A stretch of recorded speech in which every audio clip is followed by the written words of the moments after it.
Hello and welcome to Morris Park. I'm Clyde Morris. This evening I just wanted to show you a few new acquisitions I got recently and added to my collection. Stores have been getting in a few things, so I picked up some plants.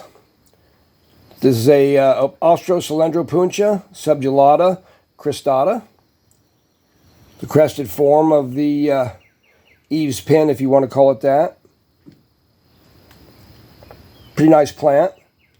I've started mixing some systemic insecticides in with some of these soils when I plant them. Plants like this one and some of the other crested ones and tight monstrose plants, I've had a real problem with scale and stuff getting into them, and you just can't see it until it's too late. So I'm starting over, and I've put some of that granular insecticide in there. The only thing it hasn't prevented yet was I've got a mouse in the greenhouse right now that's doing some damage. And he's chewed up a couple of plants here. I'm not really happy with it. He's been testing some plants. I see he tests some plants. Like this one right here. And this one. And this one. Take a look at this. That Blossfeldia is really chewed up. I had to raise it up here on a hanging shelf for right now to get it off the bench until this trap goes to work. I don't have a good old black snake I can throw in here right now. I'd sure like to have one because the black snake would hunt it down really quick and get it. Hopefully, this mouse will fall for this and I won't have any problems anymore because it's really chewing up my plants and I'm not really happy about it. Anyhow, this is another Monstrosarius that I got recently, even with some mouse chewing on it. But got this recently. Pretty cool plant. This is a mammillaria. I think it's an Unpico variation, but it doesn't have many spines on it at all, just a few. A mammillaria spinosissima Unpico.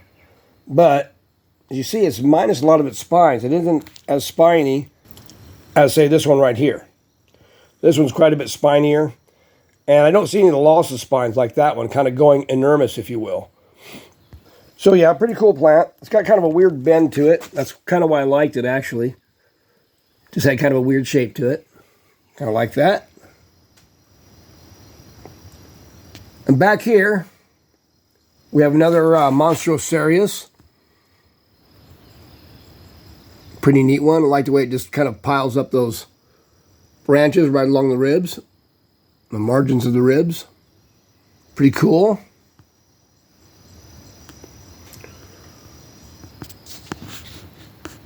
This is a little Opuntia monacantha. Deb picked this up for me while she was out shopping the other day. I've always wanted to get one of these little bitty ones going. Usually scale gets in my way. But we're going to take care of that this year. Nice little plant. Can't wait till it gets to growing. I got to plant it yet. Still in its little pot. But yep, we'll get that planted up this weekend. Now this is a little cactus that's a rescue. I was moving somebody the other day and they were kind of getting rid of things. They said, here, have a cactus. So I took this little guy in. We'll try to get it some more sunlight because it's pretty bad etiolated from being inside a house. And maybe get this one up on the road. Now this one is another Opuntia or Austrocylindropuntia subulata, but it's a monstrose.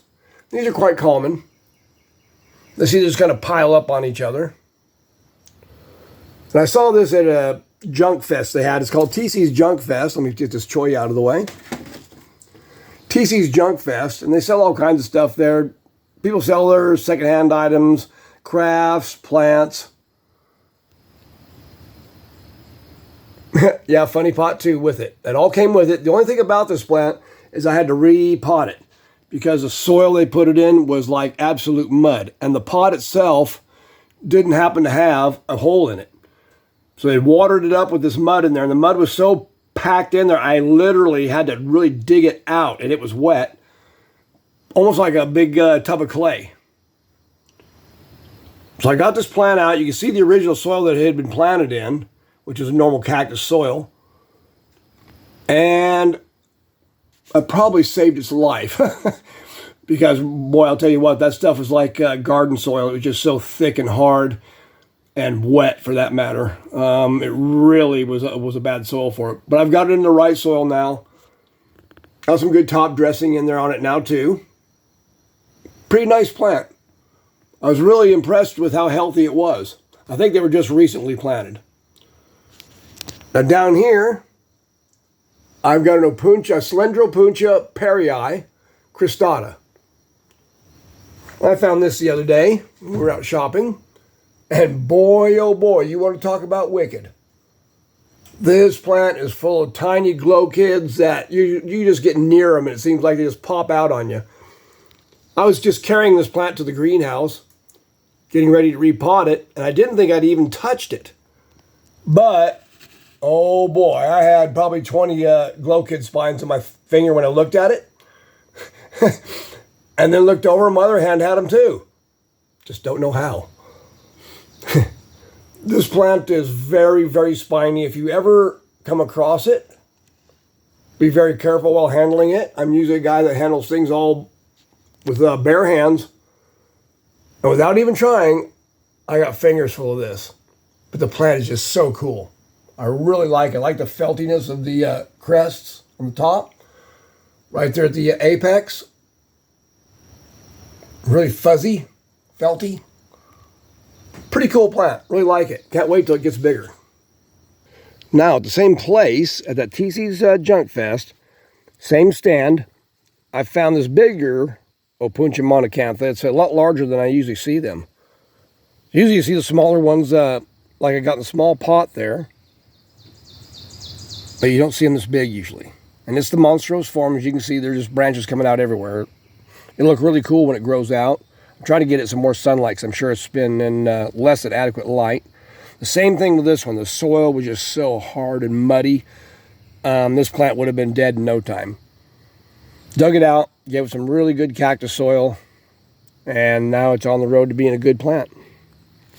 Really nice plant. It's very healthy. I'm glad I got a hold of it. Now, did you ever have a project you really wanted to do and had to do because it was necessary, and just knew you were going to get hurt doing it?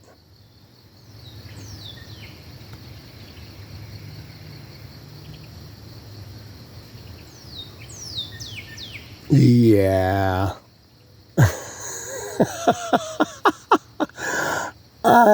This is going to be a tricky one, guys.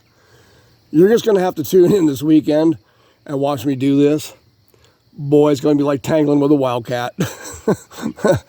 I'm going to put this in this pot. Yeah, this may require a master key for that pot. Anyhow, tune in this weekend to see what happens. This is Clyde Morris from Morris Park. Glad you could join me this evening. Take care.